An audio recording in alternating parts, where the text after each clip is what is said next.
Hello guys, welcome back to my YouTube channel. എല്ലാവർക്കും ആദ്യമേ ഈദ് ആശംസകൾ പറയട്ടെ കേട്ടോ. ഞങ്ങളിപ്പോൾ നിൽക്കുന്നത് ഷാർജയിലുള്ള അൽനൂർ ഐലൻഡിലാണ്.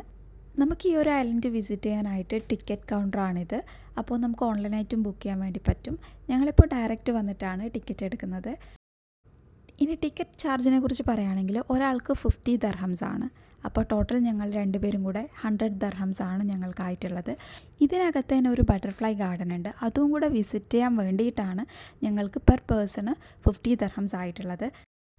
നമ്മളിവിടെ ബട്ടർഫ്ലൈ ഗാർഡൻ സ്കിപ്പ് ചെയ്യുകയാണെങ്കിൽ നമുക്ക് 35 ദർഹംസ് മാത്രമേ ആവുകയുള്ളൂ. പക്ഷേ നമ്മളൊരു ഐലൻഡിലേക്ക് വരുമ്പോൾ നമ്മൾ അങ്ങനെയുള്ളൊരു സംഭവം കൂടെ വിസിറ്റ് ചെയ്യുന്നതായിരിക്കും നല്ലത്. പക്ഷേ ബട്ടർഫ്ലൈ ഗാർഡനെ കുറിച്ച് പറയുകയാണെങ്കിൽ അത് വളരെ ചെറിയൊരു സ്പേസാണ്. അപ്പം നമുക്ക് വേണമെങ്കിൽ അത് സ്കിപ്പ് ചെയ്യാം. പക്ഷേ നാച്ചുറലായിട്ട് കുറച്ചും കൂടെ അടുത്തുള്ള ഫോട്ടോസും കാര്യങ്ങളും ബട്ടർഫ്ലൈസിനായിട്ടുള്ള വീഡിയോസും കാര്യങ്ങളൊക്കെ നിങ്ങൾക്ക് വേണമെങ്കിൽ അതും കൂടെ വിസിറ്റ് ചെയ്യാം എന്ന് മാത്രമേ ഞാൻ പറയുള്ളൂ. അത് നിങ്ങളുടെ ഡിപ്പെൻഡ് ചെയ്തിരിക്കും. അപ്പോൾ നമുക്കിനി അൽനൂർ ഐലൻഡിലുള്ള കാഴ്ചകളൊക്കെ ഒന്ന് വിസിറ്റ് ചെയ്തിട്ട് വരാം അല്ലേ. 2015 സ്റ്റാർട്ടായിട്ടുള്ള ഐലൻഡാണിത്. എസ്പെഷ്യലി ഈ ഒരു ഐലൻഡ് പ്രൊമോട്ട് ചെയ്യുന്നത് എക്കോ ടൂറിസം, ആർട്ട്, കൾച്ചർ ഇതൊക്കെയാണ്. ഇതിൻ്റെ എൻട്രൻസിലായിട്ട് നമുക്കൊരു മാപ്പ് കാണാൻ പറ്റും. അപ്പോൾ ഈ ഒരു അൽനൂർ ഐലൻഡിലുള്ള വഴികളൊക്കെ എങ്ങനെയാണെന്നുള്ളത് നമുക്ക് ഈ മാപ്പ് വെച്ചിട്ട് കാണാൻ പറ്റും. കൂടാതെ നമുക്കിതിൻ്റെ ഉള്ളിലേക്ക് കയറിയാൽ നമുക്കൊരു മാപ്പ് അവർ പ്രൊവൈഡ് ചെയ്യുകയും ചെയ്യും. അപ്പോൾ അത് വെച്ചിട്ട് നമുക്ക് എല്ലാ ഏരിയയും ചുറ്റിക്കറങ്ങി കാണാൻ വേണ്ടി പറ്റുന്നതായിരിക്കും. ഇവിടെ ഗൈഡിൻ്റെ സർവീസും അവൈലബിൾ ആണ്. അപ്പോൾ നമുക്ക് ആവശ്യമെങ്കിൽ നമുക്ക് ഗൈഡിനോട് ചോദിച്ചിട്ട് കാര്യങ്ങളൊക്കെ മനസ്സിലാക്കാനും വേണ്ടി പറ്റും. ഈ ഒരു ഐലൻഡ് തികച്ചും ഷാർജയിലുള്ള വൺ ഓഫ് ദ ബെസ്റ്റ് ഡെസ്റ്റിനേഷനായിട്ട് മാറിക്കഴിഞ്ഞിട്ടുണ്ട്. ഈ ഒരു ഡെസ്റ്റിനേഷൻ ഒരുപാട് അവാർഡ്സ് കിട്ടിയിട്ടുണ്ട്. അതായത് ജർമ്മൻ ഡിസൈൻ അവാർഡ് 2017 കിട്ടിയിട്ടുണ്ട്. പിന്നെ കൂടാതെ അറേബ്യൻ പ്രോപ്പർട്ടി അവാർഡ്സ് 2016 കിട്ടിയിട്ടുണ്ട്. നമ്മൾ ആദ്യം തന്നെ വിസിറ്റ് ചെയ്യാൻ പോകുന്നത് ബട്ടർഫ്ലൈ ഹൗസാണ്. ഇവിടെ ഏതാണ്ട് 500+ എക്സോട്ടിക് ബട്ടർഫ്ലൈസിൻ്റെ സ്പീഷീസ് ഉണ്ടെന്നാണ് പറയുന്നത്. ഇവിടെ ഇതിൻ്റെ ഇൻസൈഡ് ക്ലൈമറ്റ് ഇവർ സെറ്റ് ചെയ്തിരിക്കുന്നത് ഹൈ ഹ്യൂമിഡിറ്റി ആൻഡ് ടെമ്പറേച്ചർ വെച്ചിട്ടാണ്. കാരണം ഈ ഒരു ബട്ടർഫ്ലൈസിൽ നമുക്ക് കാണാൻ പറ്റുന്നത് ട്രോപ്പിക്കൽ റെയിൻ ഫോറസ്റ്റിലൊക്കെയാണ്. അപ്പോൾ ആ ഒരു അതിൻ്റെ നാച്ചുറലായിട്ടുള്ള ക്ലൈമറ്റ് ഇവിടെ സെറ്റ് ചെയ്തിട്ടാണ് ഇവർ ഇത് അറേഞ്ച് ചെയ്തിരിക്കുന്നത്. കുറച്ച് സമയം എൻജോയ് ചെയ്യുക എന്നതിനപ്പുറം മറ്റൊന്നുമില്ല. കാരണം ഒരു വലിയൊരു ഏരിയയൊക്കെയാണ് നിങ്ങൾ പ്രതീക്ഷിച്ച് പോകുന്നതെങ്കിൽ നിങ്ങൾക്ക് ഈ ബട്ടർഫ്ലൈ ഗാർഡൻ സ്കിപ്പ് ചെയ്യാൻ വേണ്ടി പറ്റും. കാരണം ഒരു വലിയൊരു ഏരിയയിലൊന്നും അല്ലെങ്കിലും ഒരു ചെറിയൊരു പോർഷൻ മാത്രമാണ് ഈ ഒരു ബട്ടർഫ്ലൈ ഹൗസ് നമുക്ക് കാണാൻ പറ്റുള്ളൂ. ഈ ഒരു ബട്ടർഫ്ലൈ ഹൗസിൽ നമുക്ക് ഡിഫറെൻറ്റ് കൈൻഡ്സ് ഓഫ് ബട്ടർഫ്ലൈയുടെ സ്പീഷീസിനെ നമുക്ക് കാണാൻ പറ്റുമെന്ന് പറഞ്ഞല്ലോ.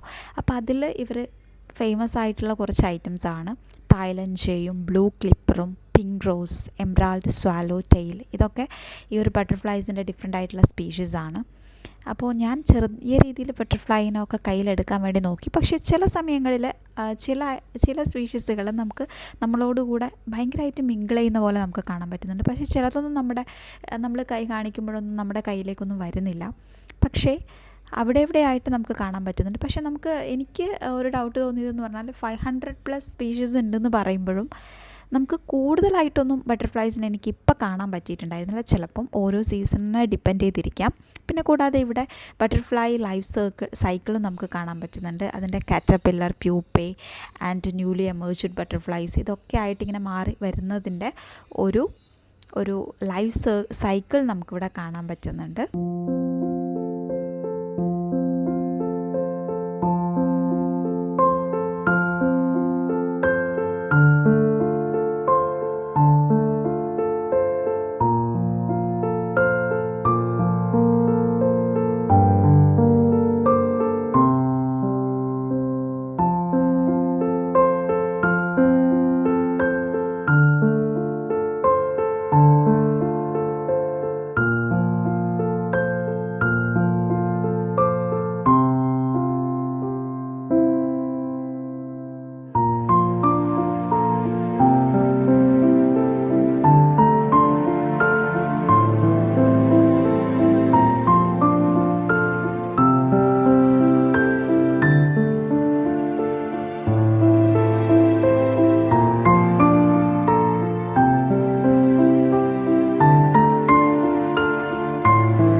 അങ്ങനെ ഞങ്ങൾ ബട്ടർഫ്ലൈ ഹൗസിനോട് വിട പറഞ്ഞ് പുറത്തേക്ക് ഇറങ്ങാൻ പോവാണ്. ഇനി അൽനൂർ ഐലൻഡ് ഒന്ന് ചുറ്റിക്കറങ്ങി കാണണം.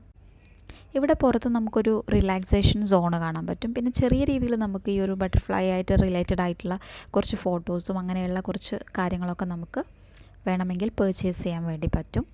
അപ്പോൾ അതേപോലെയുള്ള ഒരു ചെറിയൊരു റിലാക്സേഷൻ സോൺ നമുക്ക് ഇതിൻ്റെ പുറത്തായിട്ട് കാണാൻ വേണ്ടി പറ്റും.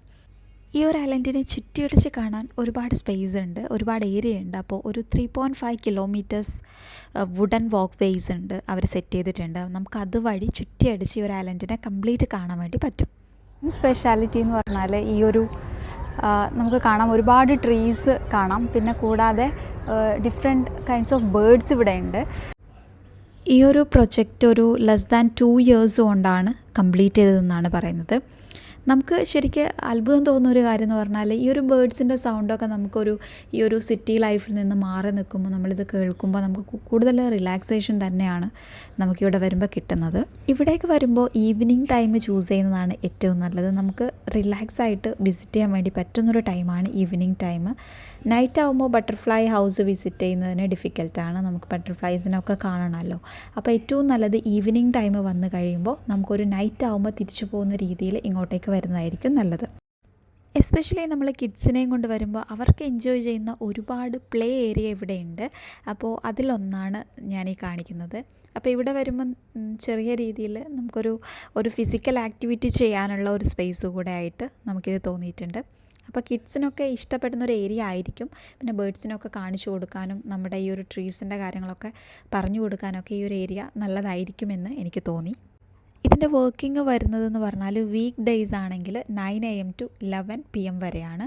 വീക്കെൻഡ്സ് ആണെങ്കിൽ 9 AM to മിഡ്നൈറ്റ് വരെ ഇതിൻ്റെ ആക്സസ് ഉണ്ട്. പിന്നീട് ഇവിടെയുള്ളൊരു ബൊട്ടാണിക്കൽ ഗാർഡനെ കുറിച്ച് പറയുകയാണെങ്കിൽ ഇവിടെ more than 70,000 plants and trees ഉണ്ട് എന്നാണ് പറയുന്നത്. അപ്പോൾ ഇവിടെ വന്നിട്ട് കാക്കേനെ കണ്ടപ്പോൾ ഒരുപാട് സന്തോഷം തോന്നി. കാരണം നമ്മുടെ നാട്ടിൽ എപ്പോഴും കാണുന്നതാണ്, പക്ഷേ നമ്മളിവിടെ വരുമ്പോൾ അങ്ങനെ കാക്കേനെ കാണാറില്ല. പക്ഷേ ഇവിടെ വന്ന് കാക്കേനെ കണ്ടപ്പോൾ ഒരുപാട് സന്തോഷം തോന്നി. എനിക്ക് പൊതുവേ ഈ ഒരു നാച്ചുറായിട്ട് കുറച്ചും കൂടെ അടുത്ത് നിൽക്കുന്ന ഡെസ്റ്റിനേഷൻസ് ഭയങ്കര ഇഷ്ടമാണ്. പണ്ട് മുതലേ അങ്ങനെയാണ്. എനിക്ക് മൗണ്ടെയ്ൻസ് അല്ലെങ്കിൽ ഈ വാലീസൊക്കെ പോകാൻ എനിക്ക് ഭയങ്കര ഇഷ്ടമാണ്. അപ്പോൾ അതുകൊണ്ടായിരിക്കാം എനിക്കിവിടെ വന്നപ്പോൾ സാധാരണഗതിയിൽ ഉള്ള ഒരു ഡെസ്റ്റിനേഷനിൽ നിന്ന് കുറച്ചും കൂടെ വ്യത്യസ്തമായിട്ട് എനിക്ക് ഫീൽ ചെയ്യുന്നുണ്ട്. അപ്പോൾ എന്തായാലും എനിക്ക് ഒരുപാട് ഇഷ്ടമായി. എവിടെ നോക്കണമെന്ന് മനസ്സിലാകുന്നില്ല, കാരണം ഈ ട്രീസൊക്കെ കാണുമ്പോൾ അത് ഏത് ടൈപ്പാണ് അങ്ങനെയൊക്കെ ഉള്ളൊരു അറിയാനുള്ളൊരു ക്യൂരിയോസിറ്റി നമുക്കുണ്ട്. അപ്പോൾ ചിലതിൻ്റെ ഒക്കെ നെയിംസ് നമുക്കിവിടെ കാണാൻ പറ്റും, പക്ഷേ മറ്റ് ചിലതിൻ്റെ ഒന്നും അറിയില്ല. എന്നാലും നമുക്ക് പറ്റുന്ന പോലെ നമുക്കിത് ഇവിടെ വന്നിട്ട് മനസ്സിലാക്കാൻ വേണ്ടി പറ്റും. ഇവിടുത്തെ ഒരു മെയിൻ സ്പെഷ്യാലിറ്റി എന്ന് പറഞ്ഞാൽ ഒരു ഫാമിലി ഫ്രണ്ട്ലി എക്കോ ടൂറിസമാണ് ഇവരെ ഡെവലപ്പ് ചെയ്തിട്ടുള്ളത്. കൂടാതെ ഈ ഒരു വുഡൻ ബ്രിഡ്ജസും പിന്നെ വാട്ടർ ഫ്രണ്ട് വാക്ക് വേസും കുറച്ചുകൂടെ ഇതിന് ഭംഗി കൂട്ടുകയാണ് ചെയ്യുന്നത്. പിന്നെ കിഡ്സിന് പ്ലേ ഏരിയ ഉണ്ട്, ഔട്ട്ഡോർ ആക്ടിവിറ്റീസ് കൂടുതലായിട്ട് ചെയ്യാൻ അവർക്കുള്ള സ്പേസുകളുണ്ട്. കൂടാതെ ഇവിടെയുള്ള പ്ലാന്റ്സിനെ കുറിച്ചിട്ട് നമുക്ക് പറയാതിരിക്കാൻ പറ്റില്ല. അപ്പോൾ നമ്മുടെ ഡെസേർട്ടിലൊക്കെ കാണുന്ന കാക്ടസ് നമുക്കറിയാലോ. അപ്പോൾ ഇവിടെ ഡിഫറെൻറ്റ് കൈൻഡ്സ് ഓഫ് കാക്ടസ് നിങ്ങൾക്ക് കാണാൻ വേണ്ടി പറ്റും. അപ്പോൾ നിങ്ങൾക്ക് നോക്കിയാൽ കാണാം, നമ്മൾ തന്നെ 1-2 ടൈപ്പായിരിക്കും കണ്ടിട്ടുണ്ടാവുക. അപ്പോൾ ഇവിടെ വെറൈറ്റീസ് ഓഫ് കാക്ടസ് നമുക്ക് കാണാൻ പറ്റും.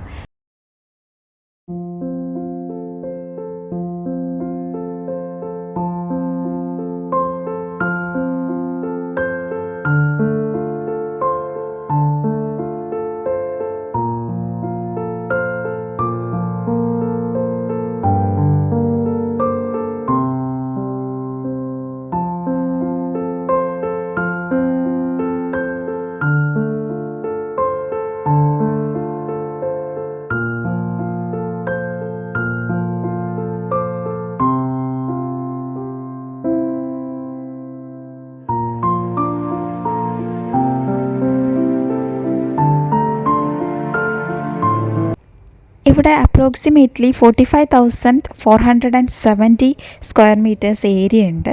അപ്പോൾ ഈ ഒരു പ്രൊജക്റ്റ് എന്ന് പറയുന്നത് മെയിനായിട്ട് ഇവർ ഫോക്കസ് ചെയ്യുന്നത് എക്കോ ടൂറിസം ആൻഡ് കൺസർവേഷനാണ്. ഷാർജയിൽ തന്നെ ഈ ഒരു ഐലൻഡിൽ എപ്പോഴും ആർട്ട് എക്സിബിഷൻസ് നടക്കാറുണ്ട്, കൾച്ചറൽ ഇവൻറ്റ്സും കൂടാതെ വെൽനസ് പ്രോഗ്രാംസും നടക്കാറുണ്ട്.